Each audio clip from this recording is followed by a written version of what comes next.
Şükür sana Allah'ım, bugünüme sabahıma. Ürəyimdə bir ümid var, sen baxırsan halımıza.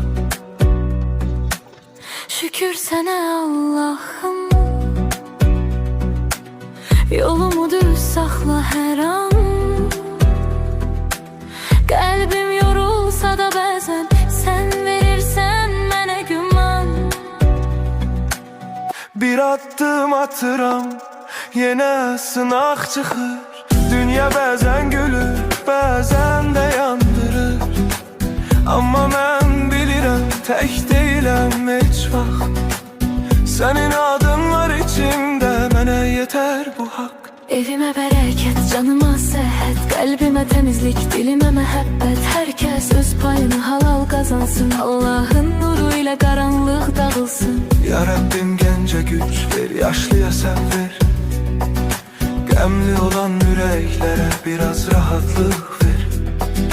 Kim yorulub, kim ağlayıb, kim tək qalıbsa, sən çatdı köməyini,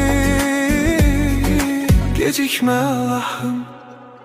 Şükür sənə Allah'ım,